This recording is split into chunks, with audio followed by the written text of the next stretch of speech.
Hello, Your Royal Majesty, and welcome now to Astro Extra, Uranus in Aries. It's a very exciting time for us. We're in a big transition.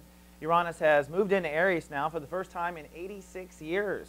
Make sure you watch the introduction video. I get kind of deep on the history of Uranus and Aries and what happened the last time Uranus went in Aries. I also define Uranus and I define Aries. This is going to be a very transformative time for the Royal Majesty. And before we get into Uranus and Aries, why don't we review Uranus in Pisces, shall we?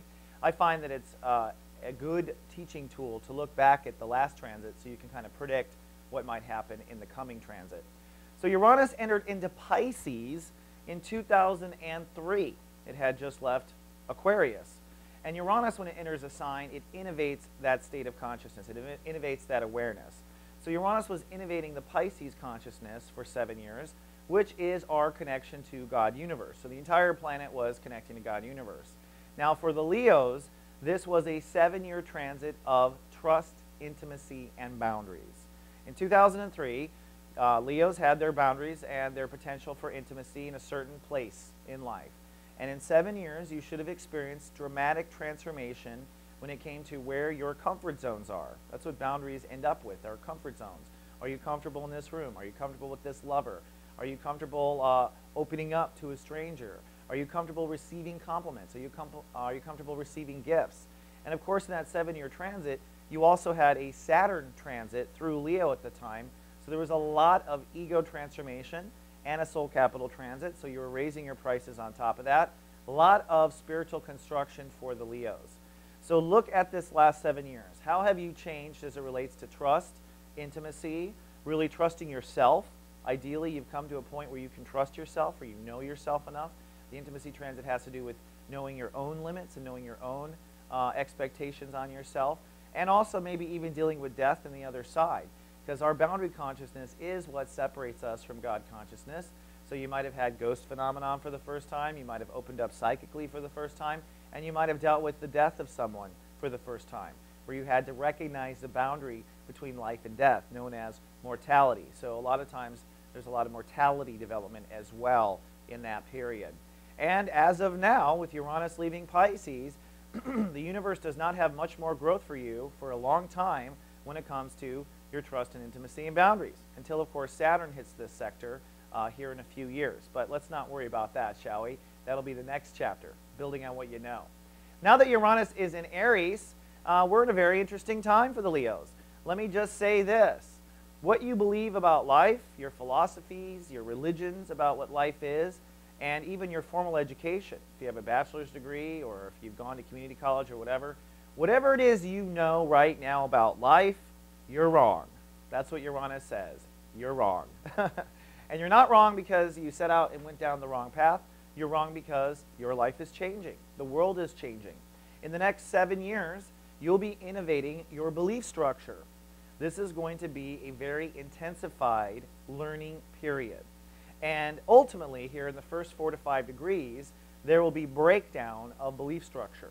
Now, belief structure, just so you understand, is simply what you believe in. And what we believe in is based on our experiences, but it's also based on the way we were raised and the philosophies we have subscribed to.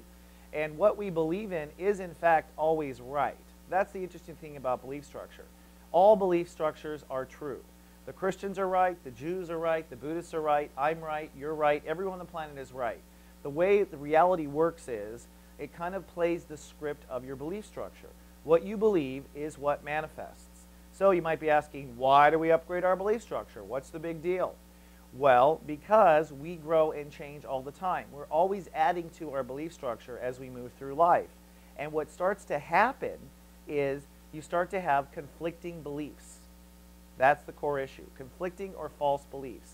Now, by definition of false, we mean that a particular belief is not in congruency with the rest of the belief structure, right? So I can believe, for instance, that I'm a hot guy, but there might be a very deep subconscious belief that goes way back to my childhood that says guys with small feet are not hot. Because your mom always said, oh, small feet are ugly, small feet are ugly. So you grew up thinking small feet are ugly, and then you started to believe that your feet were small because you weren't at least a size 11. And then now, at this tender age of whatever you are, you want to say to yourself, hey, I'm hot, but something doesn't feel right. when you say that. That's because there's a false belief in your consciousness that is working against your other beliefs. That false belief needs to be removed. Small feet do not necessarily mean you are ugly. So this is the transit where you're going to work through your false and conflicting beliefs and build a congruency in your overall belief structure. So what happens is, for instance, just to give you an example of manifestation, when you say I want to fall in love with someone and someone shows up with small feet, you're going to have a hard time surrendering your love to that person because that little belief deep down in your age 5 childhood consciousness says small feet are ugly, therefore this person I am making love to is ugly, therefore I'm not attracted to this person. Why doesn't my relationship work with this person? It doesn't work because you have a negative feeling deep in you because you have a false belief conflicting against your core belief, which is that you love them. So, I think you're with me. This is about clearing out your programming. And in the first 5 degrees between now and March to 2012, basically false beliefs are going to kind of slap up in your face. If something collapses or breaks down, that's really the best way to look at it, is a breakdown. If your car breaks down, if your marriage breaks down, if your job breaks down, because breakdown energy is Uranus, it is likely going to go back to a belief structure problem.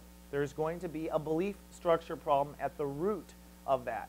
If you manifest convoluted manifestations, where you ask the universe for something and you get something really twisted back, it is a probable false belief situation, or there's a conflicting belief situation. So basically, you're going to experience breakdown as it relates to false beliefs. And this is actually, out of all of the Uranus transits, probably the easiest to remedy. Because once something negative happens to you or something falls apart, you just need to get to the false belief and change your mind. That's all the spiritual work you need to do, is to go back to it and go, you know what? It's because she has small feet. And you know what? I think mom had a foot thing because of dad's feet, and da-da-da. And I think mom actually just said that because mom was insecure. Therefore, I disagree with mom. Therefore, I believe small feet are hot and sexy. Therefore, I'm in love with this chick. That's basically what therapy is. When you go to psychotherapy and they go, let's talk about your childhood, they're bringing you back to your core beliefs and giving you the empowerment as an adult to rewrite that belief. So in the first 5 degrees, breakdown, breakdown, breakdown. This may also be breakdown in your education plans, like I was going to be a doctor and now I don't want to. This may also be breakdown in travel plans, because travel leads to belief structure expansion. But from 5 degrees on, it's going to be a massive, intensive learning transit. And you may go from Catholic to Buddhist in this whole transit, or you may go from atheist to spiritual, or you may go from bachelor's degree to doctor's degree. It is a rapid, fast, transformative transit that's going to happen. And the good news is you're just going to keep getting smarter and smarter. The bad news is ignorance is not bliss. Ignorance will result in breakdown and hardship. So what I really recommend you do in this transit is you follow your interest and you keep active study. This is definitely the 7 years where you want to get your reading in. This is definitely the 7 years where if you're interested in something like underwater basket weaving, you should take a class and go for it.